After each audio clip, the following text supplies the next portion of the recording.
నమస్తే welcome to four sides TV exclusive drive. నేను మీ సంపత్ కుమార్.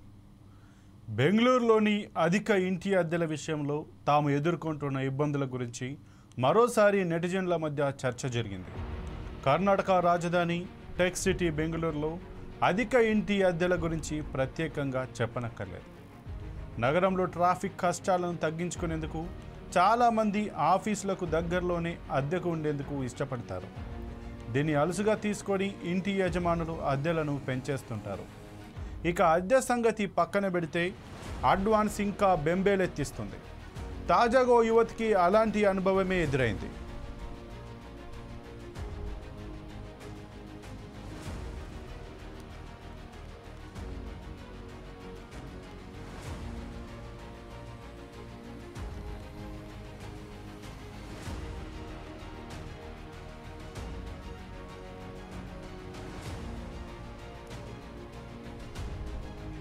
ఇక బెంగళూరులో ఉద్యోగం కోసం వెళ్లిన హర్నీత్ కౌర్ అనే యువతి కొంతకాలంగా బెంగళూరులో అద్దె గది తీసుకోవాలని ప్రయత్నిస్తుంది. కానీ రేటు చూస్తే వెనకడిగేస్తున్నట్లు చెబుతోంది. ఓ అపార్ట్మెంట్లో గది అద్దెకు తీసుకోవడానికి వెళ్ళగా 40,000 అద్దె ఉన్న గదికి 5 లక్షలు డిపాజిట్ చేయాలని యజమాని కోరినట్లు తెలిపింది. ఈ మహానగరంలో ఇలాంటి భారీ అద్దెలతో తాను విసిగెత్తిపోయానని సోషల్ మీడియాలో ఆమె పోస్ట్ పెట్టడంతో అది కాస్త వైరల్గా మారింది.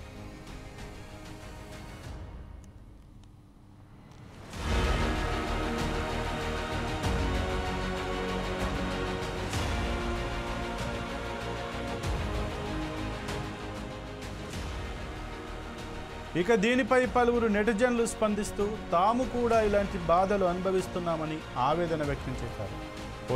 ఓ నెటిజన్ స్పందిస్తూ, బెంగళూరులో ఇప్పటికే అధిక అద్దె ధరలతో ఇబ్బందులు పడుతున్నాం.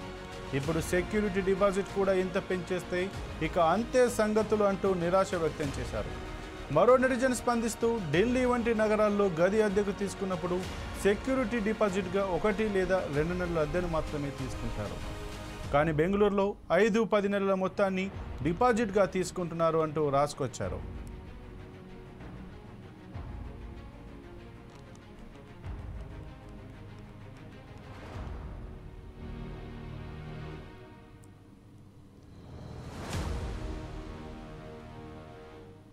ఇక కర్ణాటక రాజధాని బెంగళూరులో ఇళ్ల అద్దెలు గణనీయంగా పెరిగాయి. 2022 ఆరంభంతో పోలిస్తే ఇప్పుడు అద్దెలు దాదాపు రెండింతలయ్యాయి. దీంతో దేశంలోనే బెంగళూరు అత్యంత ఖరీదైన రెసిడెన్షియల్ మార్కెట్గా మారింది. సిలికాన్ వ్యాలీ ఆఫ్ ఇండియాగా పిలిచే బెంగళూరులో ఇళ్ల యజమానులు ఇప్పుడు తమ ఆదాయంలో అధిక భాగం అద్దెల నుంచే పొందుతున్నట్లు పలు మార్కెట్ రీసెర్చ్ నివేదికలు పేర్కొన్నాయి. Google, Amazon, Goldman socks, Accenture వంటి బడా సంస్థలకు కేంద్రంగా ఉన్న ఈ నగరంలో దాదాపు 15 లక్షల మంది ఉద్యోగులు నివసిస్తున్నట్లు అంచనా.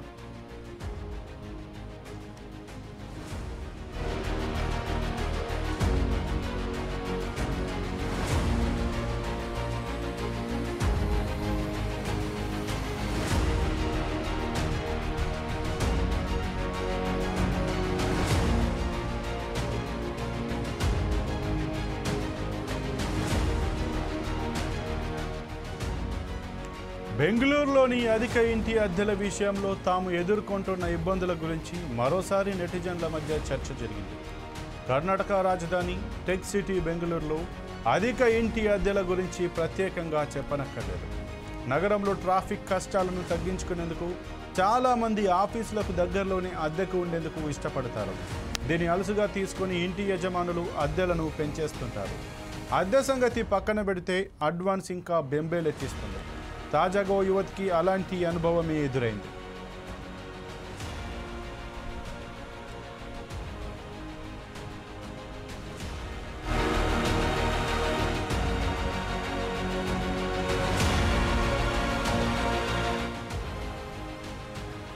ఇక బెంగళూరులో ఉద్యోగం కోసం వెళ్లిన హర్నీత్ కౌర్ అనే యువతి కొంతకాలంగా బెంగళూరులో అద్దె గది తీసుకోవాలని ప్రయత్నిస్తుంది.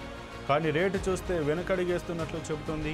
ఓ అపార్ట్మెంట్లో గది అద్దెకు తీసుకోవడానికి వెళ్ళగా 40,000 అద్దె ఉన్న గదికి 5 లక్షలు డిపాజిట్ చేయాలని యజమాని కోరినట్లు తెలిపింది. ఈ మహానగరంలో ఇలాంటి భారీ అద్దెలతో తాను విసిగెత్తిపోయానని సోషల్ మీడియాలో ఆమె పోస్ట్ పెట్టడంతో అది కాస్త వైరల్గా మారింది.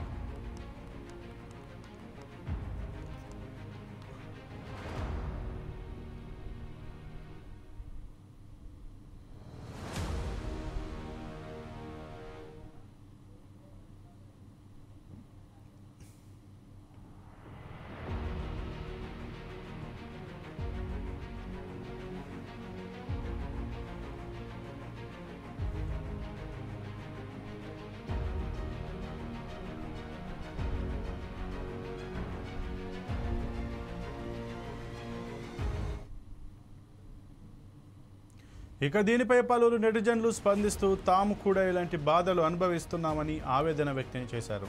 ఓ నెటిజన్ స్పందిస్తూ బెంగళూరులో ఇప్పటికే అధిక అద్దె ధరలతో ఇబ్బందులు పడుతున్నాం, ఇప్పుడు సెక్యూరిటీ డిపాజిట్ కూడా ఇంత పెంచేస్తే ఇక అంతే సంగతులు అంటూ నిరాశ వ్యక్తం చేశారు. మరో నెటిజన్ స్పందిస్తూ ఢిల్లీ వంటి నగరాల్లో గది అద్దెకు తీసుకున్నప్పుడు సెక్యూరిటీ డిపాజిట్గా 1 లేదా 2 నెలల అద్దెను మాత్రమే తీసుకుంటారు, కానీ బెంగళూరులో 5-10 నెలల మొత్తాన్ని డిపాజిట్గా తీసుకుంటున్నారు అంటూ రాసుకొచ్చారు.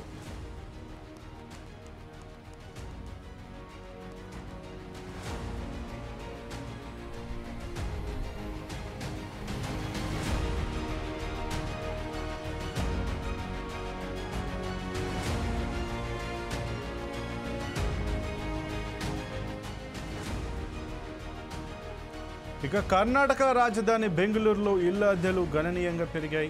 2022 ఆరంభంతో పోలిస్తే ఇప్పుడు అద్దెలు దాదాపు రెండింతలయ్యాయి. దీంతో దేశంలోనే బెంగళూరు అత్యంత ఖరీదైన రెసిడెన్షియల్ మార్కెట్గా మారింది.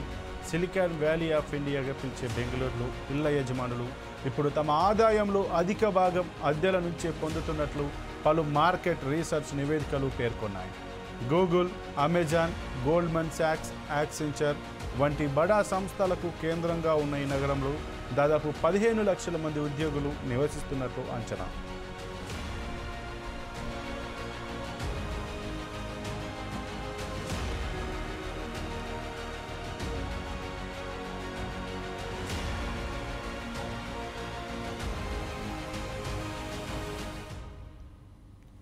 ఇక ఐటీ హబ్గా పిలువడే బెంగళూరు మహానగరంలో మాత్రం టెకీలు ఎక్కువ. దాదాపు 15 లక్షల మంది ఐటీ ఉద్యోగులు నివసిస్తున్నట్లు అంచనా వేస్తున్నారు. ఇక అక్కడైతే ఎవరైతే బెంగళూరు మామూలు మనందరికీ సహజంగా తెలుసు, బెంగళూరులో ట్రాఫిక్ అనేది భారీగా ఉంటుంది. ఇక ట్రాఫిక్ని తప్పించుకోవడానికి మాత్రం చాలా మటుకు ఉద్యోగులు వారి యొక్క ఆఫీసులకు దగ్గరనే వారి నివాస స్థలాలను ఏర్పాటు చేసుకోవడానికి అయితే ప్రయత్నాలు చేస్తుంటారు. అందుకోసం అక్కడ ఎక్కడ దొరికితే అక్కడ ఎంత అద్దె అయినా వెచ్చించి వారైతే రూమ్లను రెంట్కు తీసుకోవడం చేస్తూ ఉంటారు.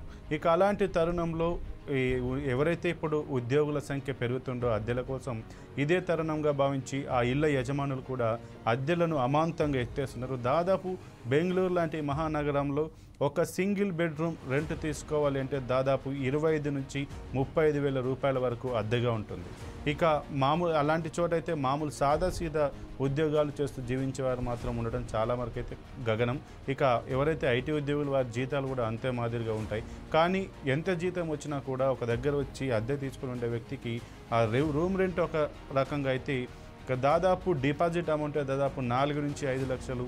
ఆ ఒక రూమ్ రెంట్ ఎంతుంటే దాంట్లో 8 నుంచి 10 రెట్లు ముందుగా అడ్వాన్స్గా చెల్లించాల్సి అంటూ కూడా ఇప్పుడు అక్కడ బెంగళూరులో అయితే ఒక దోపిడీ మొదలైంది. ఈ ఇళ్ళ అద్దె పేరుతో అయితే దోపిడీ ఏదైతే పెరిగిందో దీన్ని మాత్రం కట్టడి చేయాలని అయితే ఇప్పటివరకు చాలామంది మాత్రం గవర్నమెంట్లను కూడా చేశారు. ఇక దీనిపైన దృష్టి సారించాలని కూడా చాలా మటుకు గవర్నమెంట్ కూడా ఒక ముందస్తు ప్రణాళిక చేసుకునే అవకాశం కూడా ఉన్నట్లు మనం కొన్ని కథనాలు అయితే వింటున్నాం. ఇక ఏది ఏమైనా ఈ బెంగళూరు లాంటి మహానగరంలో ఎవరైతే బతుకుదెరువు కోసం వచ్చి ఇక్కడ వారి యొక్క స్వస్థలాలను వదిలిపెట్టి ఇక్కడ ఉద్యోగాలు చేసుకుంటున్నారో వారి యొక్క అవసరాలను దృష్టిలో పెట్టుకొని వీరు ఎవరైతే ఇళ్ళ యజమానులు ఉన్నారో వీరు అత్యాశకు పోయి 1కి 10 రెట్లు ఈ రకంగా అధిక రూమ్ రెంట్లతో పాటు అధిక డిపాజిట్లు చేసుకోవడం అనేది వారి యొక్క విచక్షణను ఒకసారి వదిలివేయాల్సిన అవసరం. ఎందుకంటే ఎవరు కూడా ఒకరి చెమటను బలవంతంగా గుంజుకోవడం అనేది కరెక్ట్ కాదు.